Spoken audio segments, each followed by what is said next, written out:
It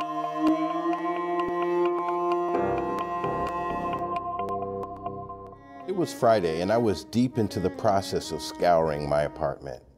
I knew I couldn't really make it clean. It wasn't that kind of place, you know, a place that could actually be spotless. My cleaning frenzy was motivated by fear. My son was coming to stay for a week or so, and I was terrified that the truth of my slovenly housekeeping would irreparably damage the growing strength of our relationship. My name is Alex Pate. I am a writer. I write mostly fiction. I've written 5 novels. But my next book is going to be called The Past is Perfect, Memoir of a Father-Son Reunion.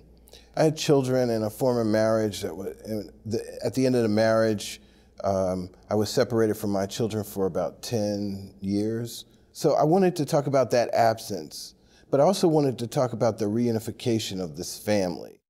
There's a space between my son and me, an emptiness. It happened over a 12-year period. It's dark and cavernous there. Voices disappeared there. No echo. He lived and had experiences. I lived and had experiences. We were separate. But knowing that empty space exists only makes me want to know him more. It is the impetus for my absolute surrender to him. I want him to love me. No, I want him to surrender to my love. I keep thinking about this quote, you know, there's nothing to writing, all you have to do is open up a vein, you know?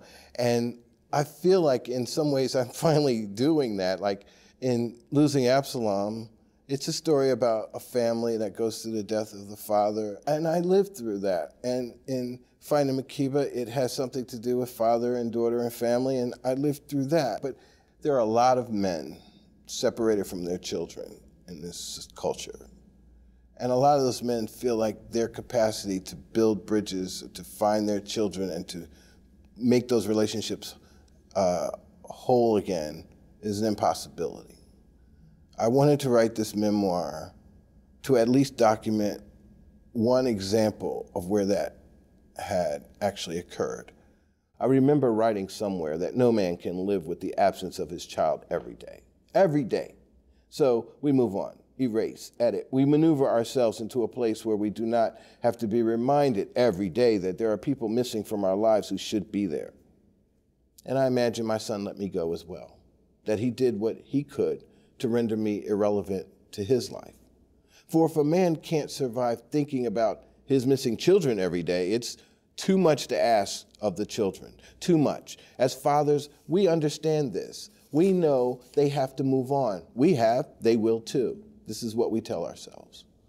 The distance and the disconnection is you get used to that, but the connection becomes much more challenging.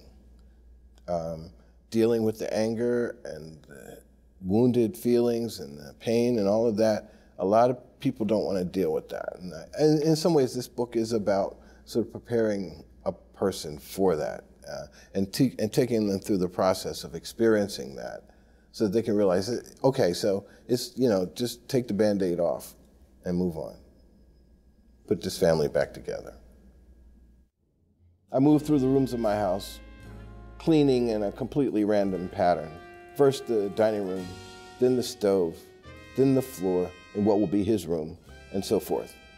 I'm whirling around like a teenage boy at his 3rd high school mixer who knows that something special might happen if things were done right.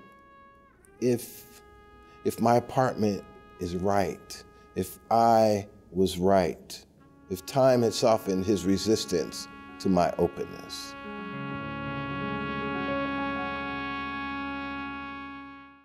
Minnesota Original is made possible by the Arts and Cultural Heritage Fund and the citizens of Minnesota.